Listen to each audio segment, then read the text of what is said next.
Y Combinator most prominently, but also doing venture building here in Europe. I like the last few medtech and space companies, so I could lead your first rounds in it. So please try to find me after this. As I said, this is my first time to Ukraine. I try to support you guys online, but for me, this is the full and real Ukraine, and it's so beautiful to see just a small part here this week.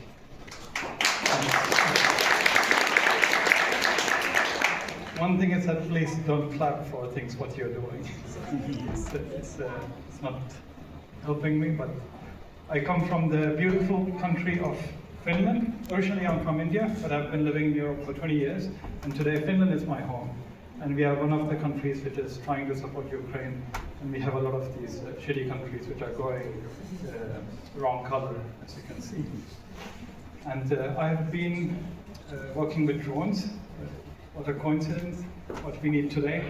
15 years ago in Japan, after the Fukushima disaster, I was helping with search and rescue and flying the drones through typhoon.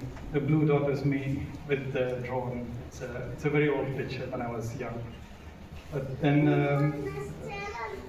at that time it was for search and rescue for disaster, and then in the peacetime for preserving cities or large areas which are just getting destroyed by the nature. This is a very old town, Albarracin in Spain, where nobody lives, but it's extremely beautiful, and today it's preserved in 3D. But this is very old technology, again from my teenage years. I got a little bit of fame in my startup journey. I sold an AI company, which was doing today what you can do with ChatGPT. I sold it 1 month before OpenAI released their model. And I was basically summarizing PDFs. Two of us, and we sold this to a company in States. And today I'm involved a lot in robotics, so building and investing and doing venture building and getting EU funding for robot companies. I also host a ton of robotic hackathons, fully funded by me in Europe. But basically, I'm a scientist and an engineer. I have published a lot of papers, not a lot, but close to 15, but roughly 50 patents. A third of them are granted globally. And that has helped me to build companies in drones, robotics, AI, biotech, and I've exited almost all of them. I'm selling my last biotech firm before the end of this year, and that allowed me to become service board at European Commission, at some national boards like the Czech Research Agency. I sit on the board there, and in Finland and a few other countries. But what I've been extremely proud of is, apart from raising funding from investors for my companies, I think I've raised close to 20 million from equity-free grants. And this is something which I recommend. That's the best thing about Europe. You don't need a lot of money to make a world-class company, especially in sectors which are hard traditionally to build hardware. I would really recommend to try again and again for these European Commission grants. They are difficult in the beginning, but with some experience you can really get your time's worth of money back. But today I'm going to talk about, I see a lot of students are here, and I have been a student also, like you. And Angela. So how you can go from very early stage research life to a mediocre success in about 10 years. And it's not hard. If I can do it, everybody can do it. This is something I'd like to believe. But in general, when you're building a new thing, it's extremely difficult. It's even more difficult if you do it alone. Always try to find your first believers. Your first believers could be your best friend, your teacher, and ultimately your first investors. This is really important. The rest part of this presentation, it will not be static. I would also ask you some questions, and if you don't answer, I don't continue with my presentation. So this is how I typically do it. And I've been extremely lucky to have lived in 36 plus countries. And what I really see, like the conference that we have here in Europe, this is slush. So it happens every year, end of November. I would highly recommend you folks to come there. And the best thing is that we always invite some celebrities. So this is Karya, the rap artist who won Eurovision, I think last year.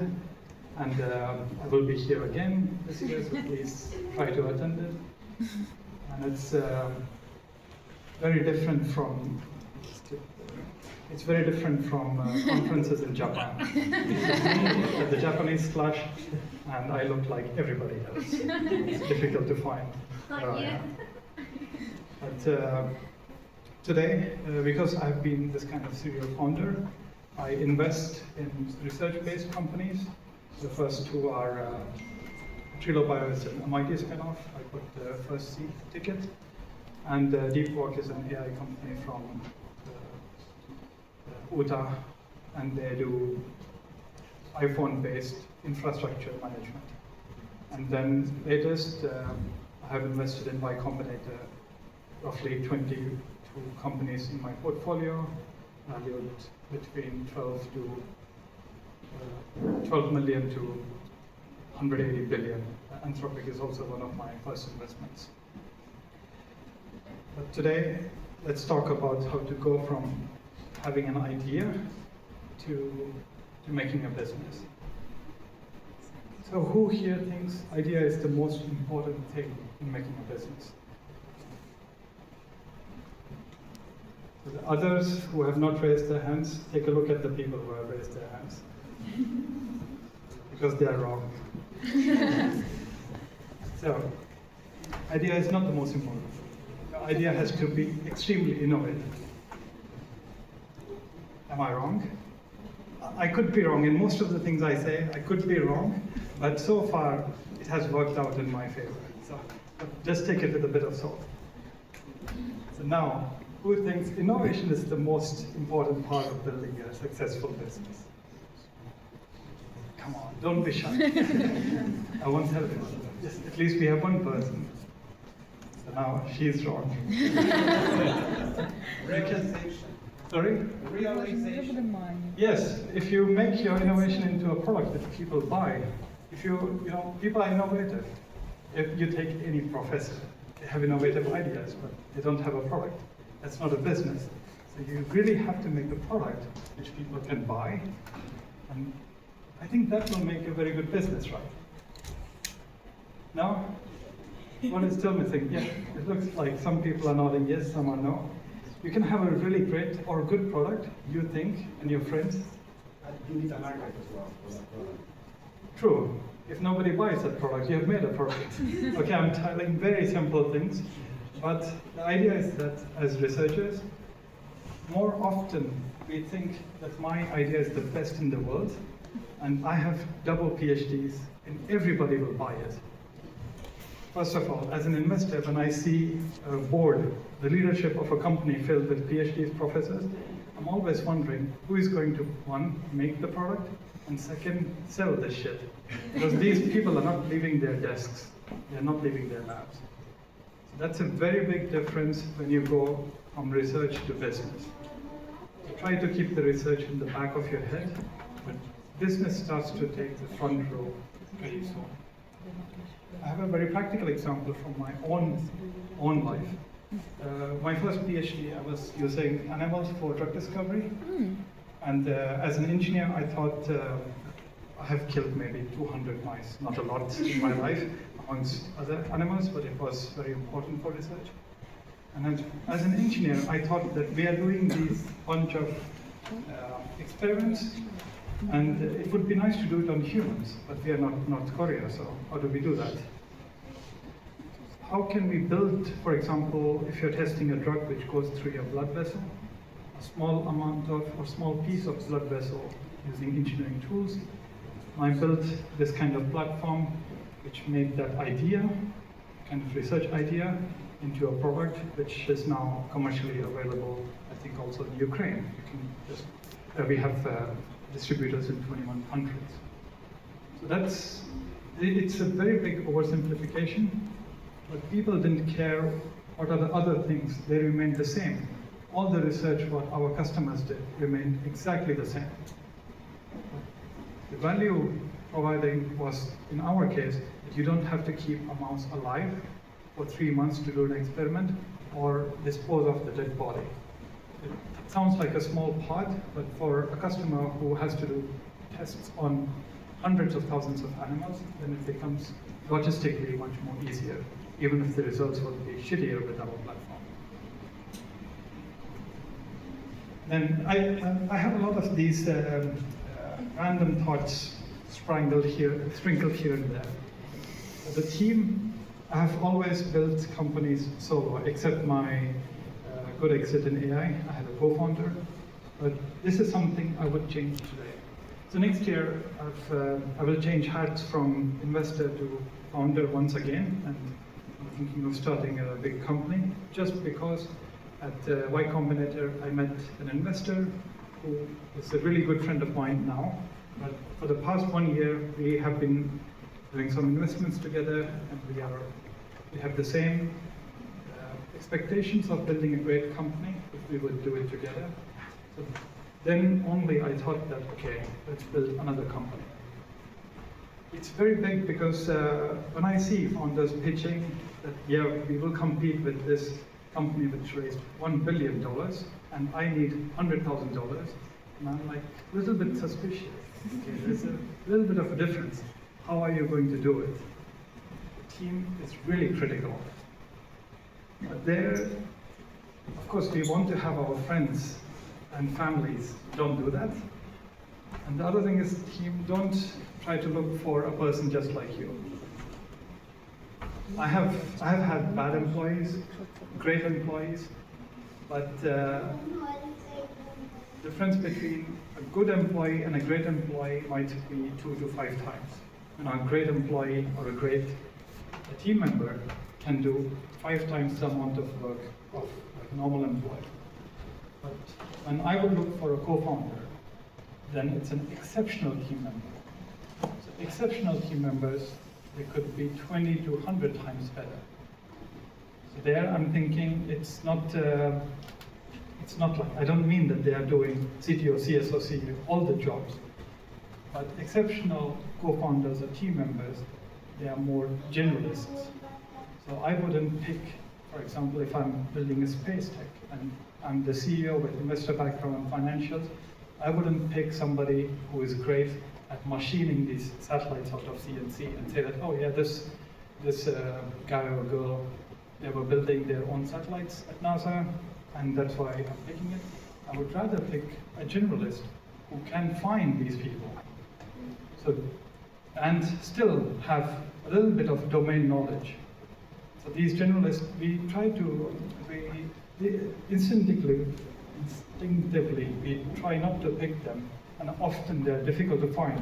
It's extremely difficult to find these exceptional team members. But try to think a little bit in that way if you got what I meant.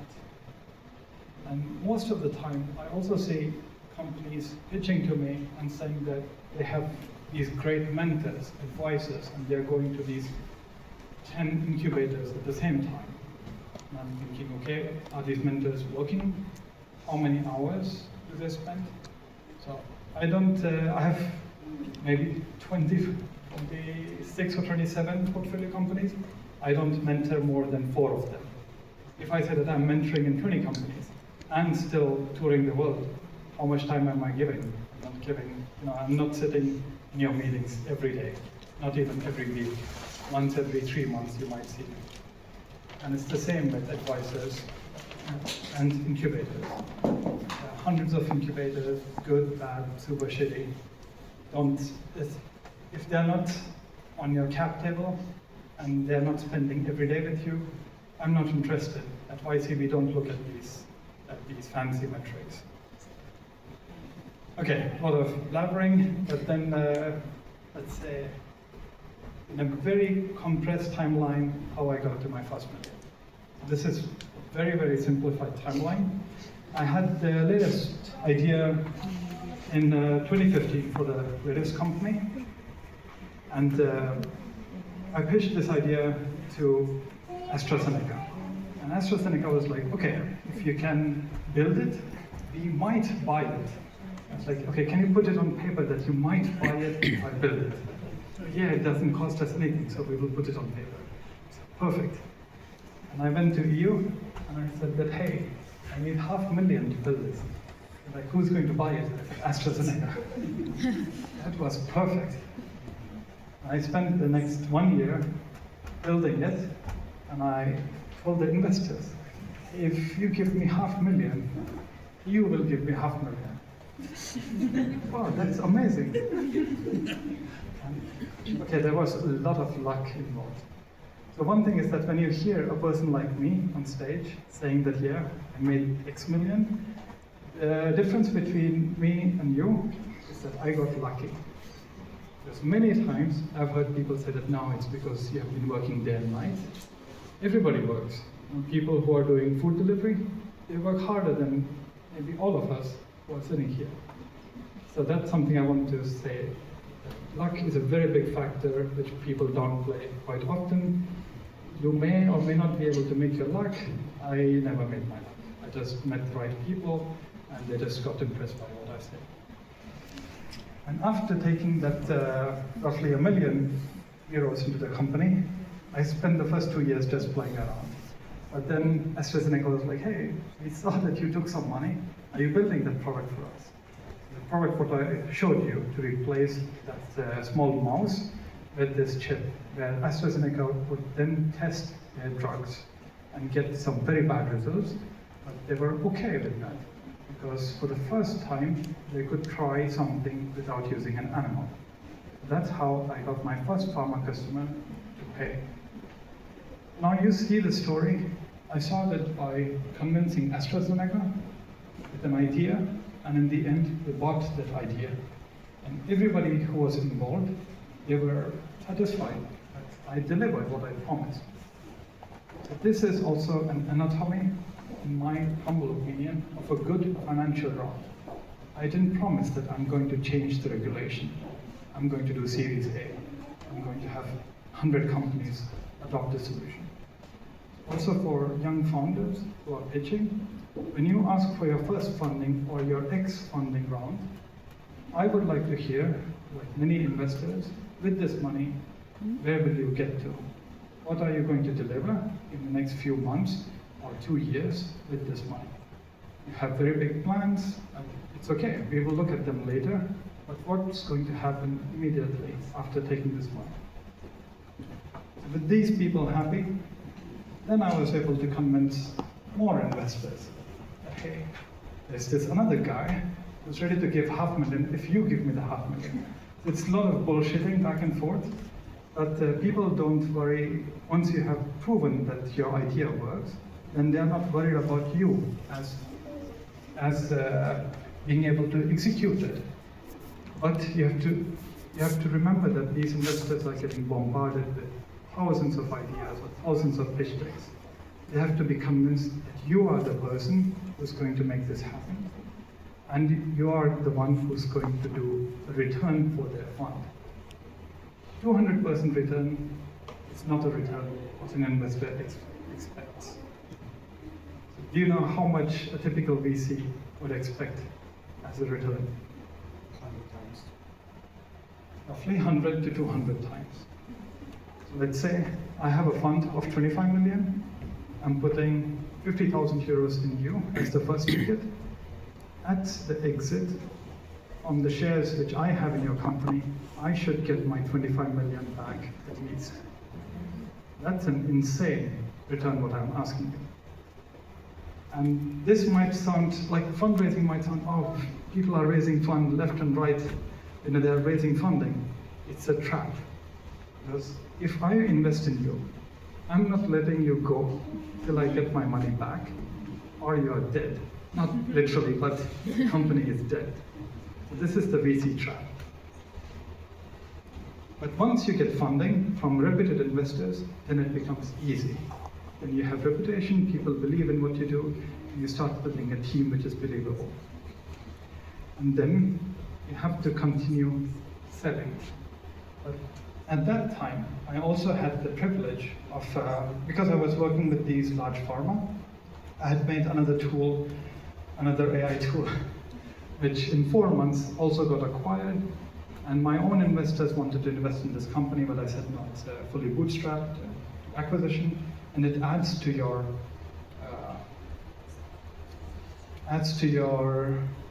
not reputation, but what people can believe in.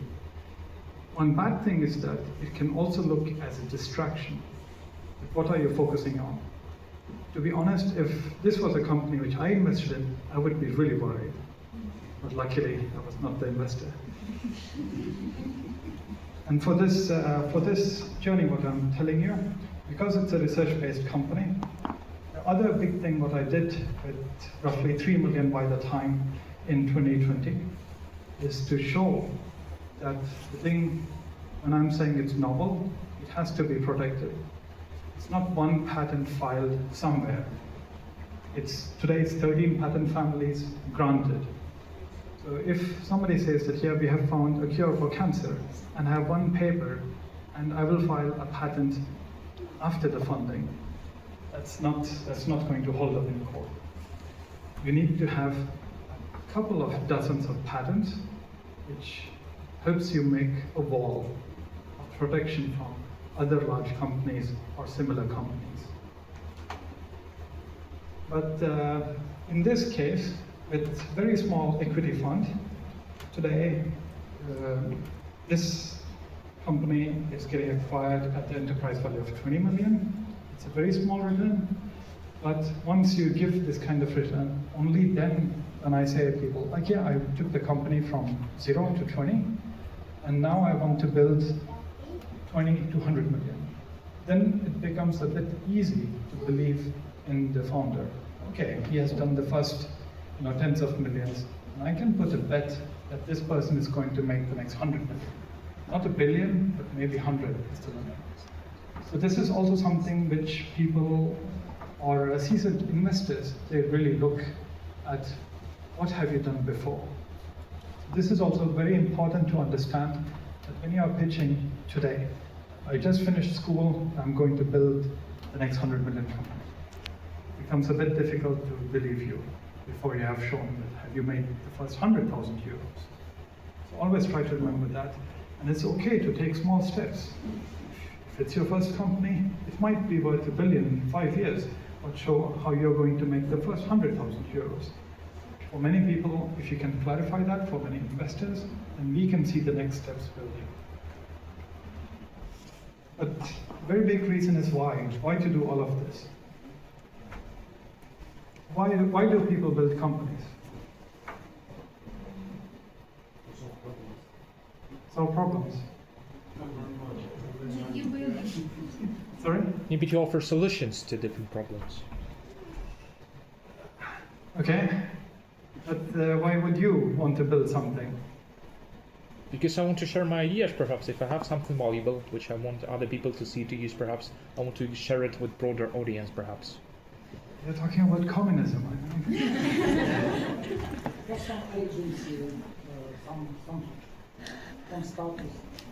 Yes. Maybe some profit. Sorry? Maybe some profit.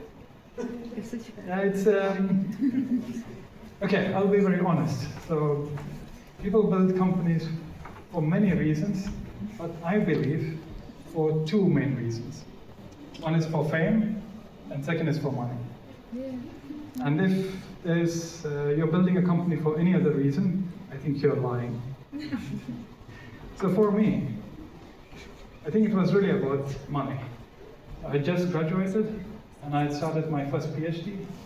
And I was also, because I was working in an animal lab, I was also the cleaner of the lab. And this is one day, I used to sleep in India. This is back in India when I was poor. I used to sleep in the lab, and one day the cleaner had arrived earlier than I usually wake up. And he took the picture and he shared it to the whole institute, and I was like, fuck, I cannot come to this job tomorrow. I have to leave this country. And I applied for a scholarship, and I left India, and I never went back. And for me, it was truly the motivation of money and then freedom. And today, I'm at the stage where if I'm not flying every second day, it's because I'm sick.